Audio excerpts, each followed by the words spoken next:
এবার শীতের শুরুতে আমি বের হয়েছিলাম মহেশখালীর সোনাদিয়া দ্বীপের উদ্দেশ্যে, যেটা কিনা মাত্র ৯ বর্গ কিলোমিটারের ছোট্ট একটা দ্বীপ, যেখানে আছে তিন দিকে সমুদ্র আর অন্যদিকে একটি খাল। আপনি যদি ভেবে থাকেন বাংলাদেশের সব সমুদ্র সৈকত একই, তাহলে সোনাদিয়া আপনার সেই ধারণা ১০ মিনিটেই বদলে দেবে। এখানে সমুদ্র সৈকতের অন্যতম একটি বৈশিষ্ট্য হচ্ছে জনশূন্য সি বিচ আর লাল কাঁকড়া। প্রায় সব সময় আপনি বিচের পাড়ে লাল কাঁকড়া দেখতে পাবেন। আজকে আপনাদের সোনাদিয়া দ্বীপে যাওয়ার উপায়, থাকা খাওয়া সহ ২ দিন ১ রাতের একটি পূর্ণাঙ্গ এক্সপেরিয়েন্স শেয়ার করব। তাহলে চলুন একসাথে যাওয়া যাক সোনাদিয়া। চট্টগ্রাম থেকে কূপ ভরে নাস্তা সেরে আমরা রওনা দিই। নতুন ব্রিজ থেকে মহেশখালী যাওয়ার সরাসরি এসালম বাস পাওয়া যায়। ভাড়া জনপ্রতি ২৫০ টাকা করে নেয়, অথবা আমাদের মতো সিএনজি রিজার্ভ করতে পারেন। ৫ জনের জন্য ২,০০০ টাকা ভাড়া পড়বে একেবারে মহেশখালী ঘটিভাঙ্গা ঘাট পর্যন্ত। ৩ থেকে ৪ ঘন্টা সময় লাগে পৌঁছাতে।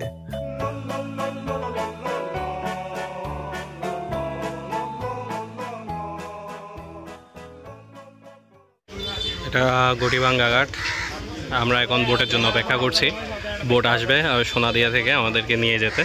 আমরা ততক্ষণ এই জায়গায় একটু রেস্ট নিয়ে আবার বোটে করে সোনাদিয়া পার হব।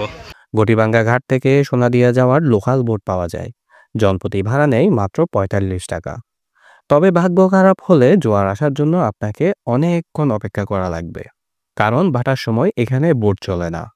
আপনাদের অবশ্যই মাথায় রাখতে হবে যে একটা ক্যাপ এবং একটা গামছা নিতে হবে, অথবা আপনি এই ৪০ থেকে ৪৫ মিনিটের একটা জার্নি মেবি এর আশেপাশে হইতে পারে, ওই জার্নিটাতে আপনি রোদে পুরে কালো হয়ে যেতে পারেন। আমরা সোনাদিয়া এসে মালদ্বীপের একটা ফিল নিচ্ছি। উপরে ব্রিজ, নিচে তক্তা ব্রিজ। এই তক্তার ব্রিজে আসতে আমাদের বোট ভাড়া দিতে হয়েছে ১০ টাকা। আমাদের বোট আসলো, আমরা একজন একজন করে বোটে উঠে পড়ছি সোনাদিয়া যাওয়ার উদ্দেশ্যে।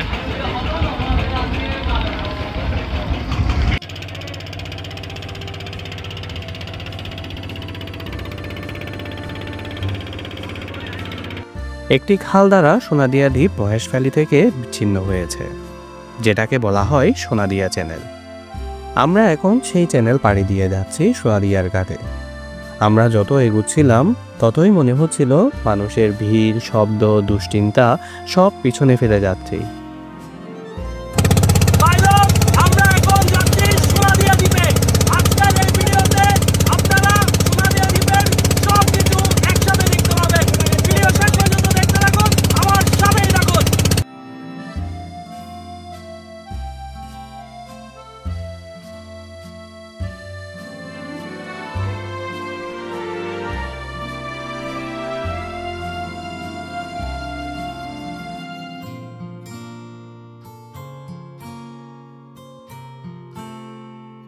প্রায় আধা ঘন্টা বোট জার্নি করার পর আমরা অবশেষে চলে আসলাম সোনাদিয়া ঘাটে।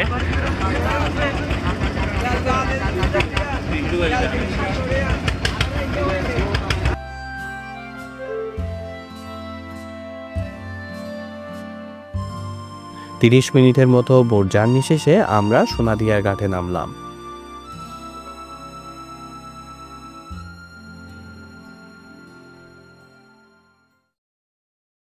৯ বর্গ কিলোমিটার এই দ্বীপের মোট জনবসতি মাত্র ২,০০০ জনের আশেপাশে।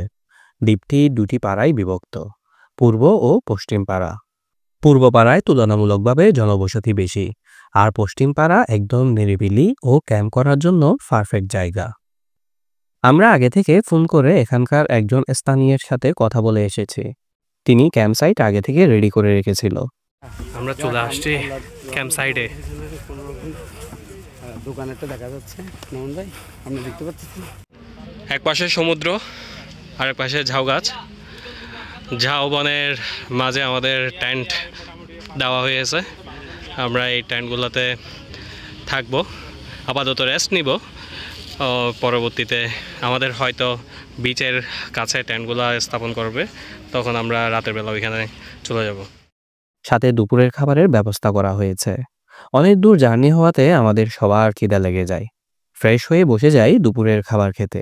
আমাদের দুপুরের খাবার সার্ভ করা হয়েছে। সবাই নিজ নিজ তাঁবুতে খাবার খেতে বসে গেছে।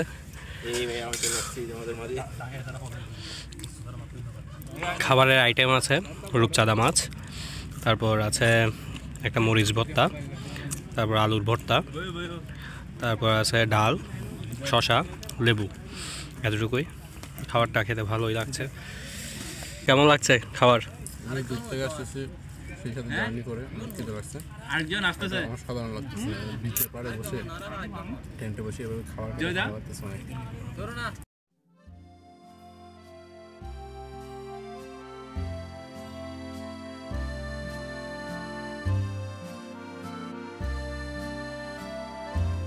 খাবার শেষে খানিকক্ষণ রেস্ট নিয়ে সি বিচটা ঘুরে দেখতে বের হলাম।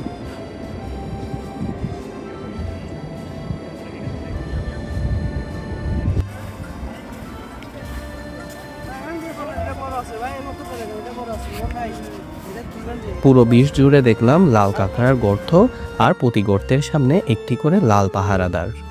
দেখতে বেশ সুন্দর লাগছিল।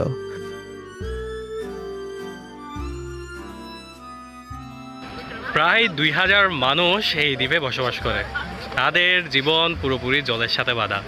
প্রতিদিন সকাল থেকে বিকেল পর্যন্ত জেলেরা সাগরে যায় আর মহিলারা তীরে শুকনো মাছ তৈরি করে। এখানে কোনো বাজার নেই, ফার্মেসি নেই, এমনকি মাধ্যমিক স্কুলও নেই।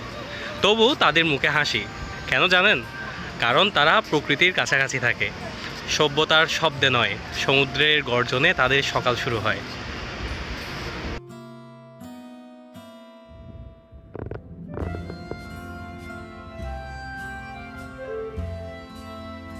জনশূন্য একটি সি বিচ।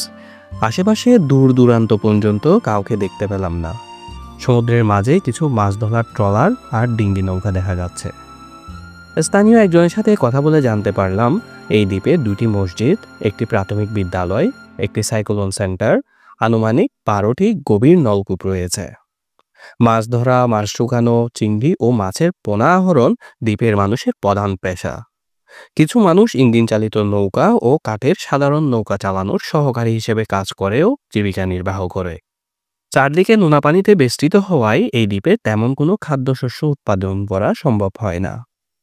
দৈনন্দিন প্রয়োজনীয় জিনিসপত্র সব মহেশখালী থেকে কিনে আনতে হয়। আমরা যাওয়ার সময় সাথে করে ফুটবল নিয়ে গিয়েছিলাম।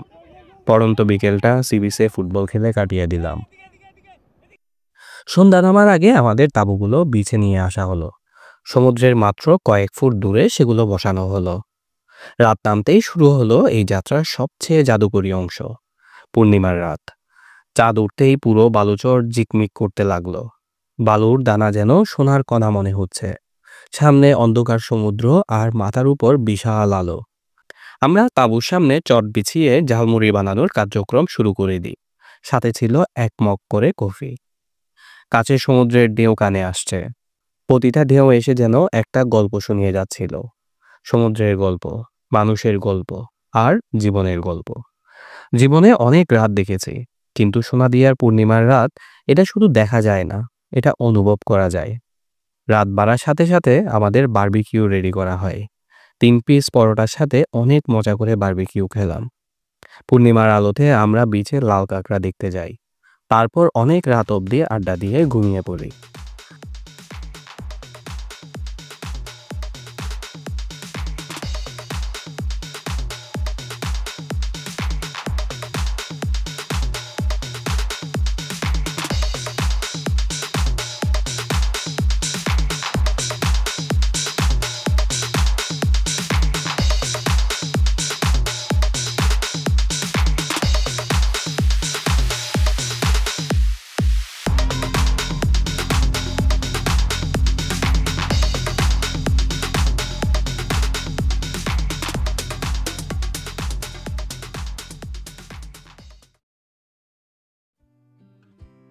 সকালে উঠে চোখের সামনে এমন একটা বীজ দেখতে পাই, এ যেন প্রকৃতির এক নিঃশব্দ কবিতা।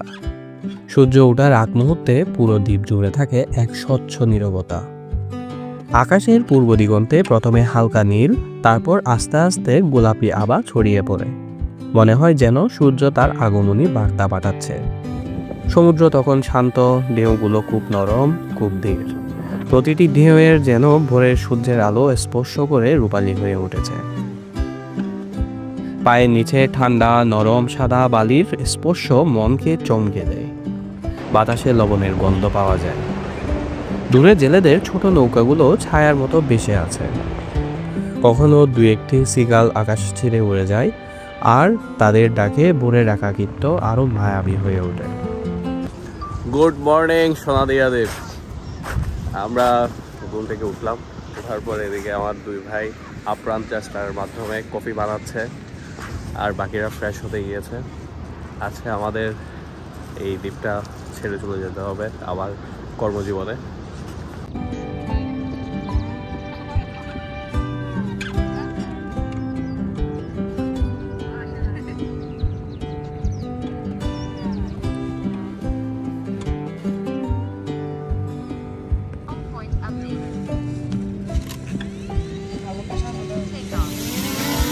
সোনাদিয়ার ভোরের আলোয় ম্যানগ্রোভ, চর ও বালুকাবাদের ছায়া যেন নতুন করে জন্ম নেয়। সবকিছু এত পরিষ্কার, এত শান্ত, মনে হয় যেন পৃথিবীকে প্রথমবার দেখা হচ্ছে। এই সময়টা সোনাদিয়া সবচেয়ে বেশি আপন করে নেয়। কোনো ভিড় নেই, মানুষের শব্দ নেই, শুধু প্রকৃতির শ্বাস, ঢেউয়ের মৃদু সুর আর আলো আধারের এক অপার্থিব মায়া।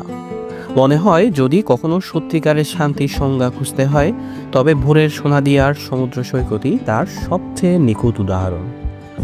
হ্যালো ভাইলোক, আমরা এখন আছি সোনাদিয়ায়, একদম প্রাইভেট বিচ। দেখুন আমার এই পাশে কেউ নেই, আর এই পাশেও কেউ নেই। আমরা এই জায়গায় ক্যাম্প করেছিলাম গতকাল রাতে, এখন আসছে সমুদ্র বিলাস করতে। চিল। সকালের খাবার হিসেবে আমাদের দেওয়া হয় ডিম খিচুড়ি। খাবার সেরে আমরা ব্যাগ গুছিয়ে নিই, এবার আমাদের ফিরতে হবে। দুপুরে বোট যখন আমাদের ফেরত নিয়ে যাচ্ছিল, দ্বীপটা ধীরে ধীরে দূরে সরে যাচ্ছিল। কিন্তু আমার মনে হচ্ছিল এই দ্বীপটাকে রেখে যাচ্ছি না, বরং সোনাদিয়া আমাকে রেখে দিচ্ছে তার ভিতরে, আমার মনে, আমার স্মৃতিতে।